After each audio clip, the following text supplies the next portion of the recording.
Hello Libra, I am Destiny. Welcome to my channel. Today we are about to get into some messages for you from Spirit. Before we get into this message, you can go ahead and subscribe and give this video an early thumbs up. If you're interested in booking a personal reading with me, you can do so on my website, SpiritualAurora.com. The link will be in the description box below. Lastly, don't forget to check your other signs, your moon and your rising, as well as your sun sign. All right, getting into the Spirit. What is one card that represents a message for a Libra? One card for Libra. Ooh, just one. I'm going to take that one since I grabbed it. One card for Libra.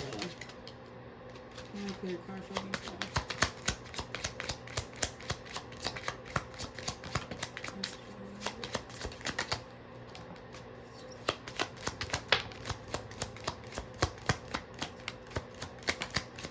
Okay, thank you. Be stingy with your energy. Change is coming. Live for today. Express your sensuality. Or did I grab too many cards? The sun shines behind clouds. You are exactly where you're supposed to be.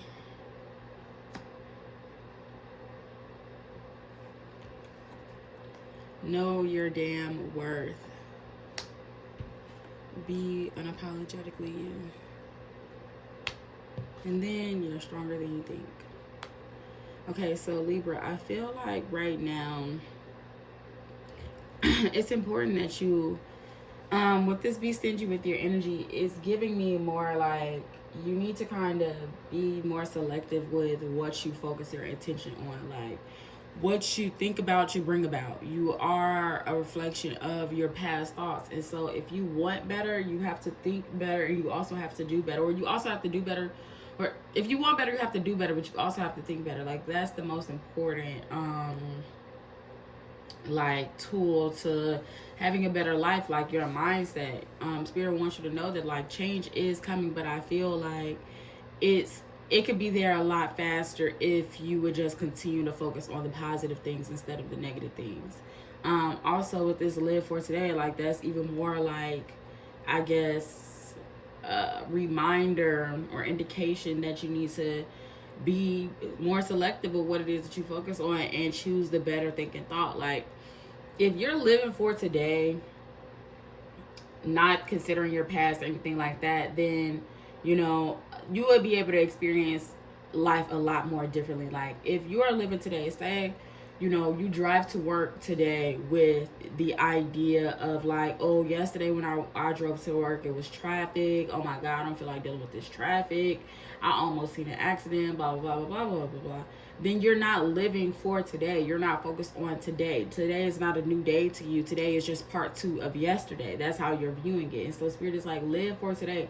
Look at today as independent of yesterday and the day before, the day before, and the day before.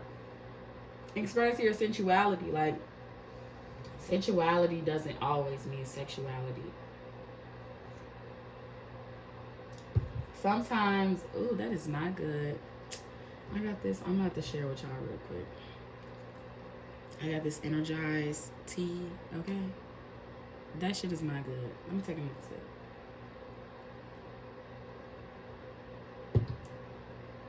I don't know about that there.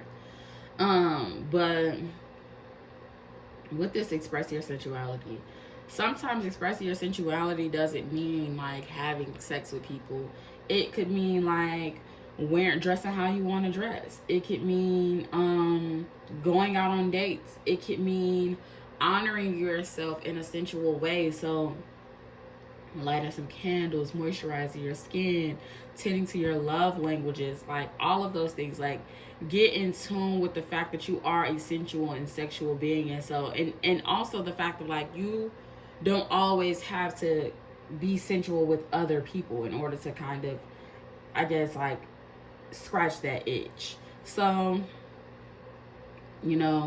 rub your body down, get some oils going, like get some candles going. I just feel like you kind of need a little bit of like TLC that's not sexual, but more so sensual, more just honoring your sensual sexual nature more than it is about having sex. Like, every sexual encounter doesn't always have to be about the big O. Yeah, like that's the fun part, but like it doesn't always have to be about that. You don't always have to kind of be trying to win the race.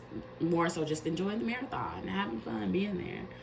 And then be unapologetically you. I feel like that kind of really like expands upon this express your sensuality, because if you're expressing your sensuality, then you're being unapologetically you by kind of honoring that side of yourself. So, know your worth when it comes to, I guess, expressing yourself fully, unapologetically. Like, know that you're worthy of that. Like, you could be spending a lot of time comparing yourself, your current self, to your past self. Like, oh well, like, especially if you are young, right? You could be looking at yourself, even if you're 21, 22, 23, 24, 25, you could still be looking at yourself as like a 15, 16, 17, 18-year old, someone who needs to cover up, somebody who should be looking like this, somebody who should be looking like that. But Spirit is like, know your worth. Know that right now at this age you are worthy of taking your life to the next level and experiencing new things about yourself. Like, yeah. And also realizing that you are exactly where you're supposed to be. So, you shouldn't have done anything differently. Like, it's nothing that could have been done, or it's nothing that you would have been able to do that could have made your life any better than what it is right now. Like, your life is exactly how it's supposed to be. And Spirit wants you to realize that, like, the sun shines behind clouds. So when you find yourself getting upset about the current state of your life, realize that, like, the power is in your hands. Like, it's not about, look at me grabbing this tea again. I really just need to moisten up my pipes. But it's not about always having good times. Like, sometimes you have to realize that it takes rain for the crops to grow. If it's not raining, we don't have water, our crops are not growing. So if you are not experiencing hard times, you are not growing. You are not, leveling up. You're not getting the nutrients and things that you really need to take your life to the next level. So don't look at it like it's a bad thing. It's about your perception. Rain could be, you could look at the rain and be like, oh my God, it's raining, this just ruined my day. Or you could look at the rain and be like, yes, more water, crops are growing, all of that. So just change your perception and you'll change your life, really, truthfully. And that's what I was saying earlier too, with that be stingy with your energy. If you begin to look at the glass as half full instead of half empty, that can open up a world of possibilities for you. You know what I'm saying? Like, you're stronger than you think. But I feel like you kind of have to get a hold of your mental space in order for you to really realize that if you're always thinking thoughts of doubt and lack, or you're not thinking like thoughts of complete blessing, thoughts of complete abundance, thoughts of complete, just living your best life, then like you're not living your best life completely. So just like kick that shit up a notch. If you feel like you already have a good hold of your thought process and you're really aware of like how you think and what you think, then cool, kick that shit up a notch. Start playing some affirmations in your head. Start setting time aside a couple times a day for you to say your affirmations. Regardless of where you are, that could be beneficial. But really just being more serious about being selective with your thoughts, and realizing again that it's not about the experience, it's about your perception of them. That's kind of what controls whether or not something is good or bad. So you change your perspective, you will change your life. Remember, you bring about what you think about. Change is coming, but it could be coming a lot faster if you believe that it's coming a lot faster. So I'm going to leave it right there. Libra, thank you so much for tuning in. Don't forget to subscribe and give this video a thumbs up. Again, if you're interested in booking a personal reading with me, you can do so on my website, SpiritualAurora.com. All right. Again, thanks for listening. Until next time, bye.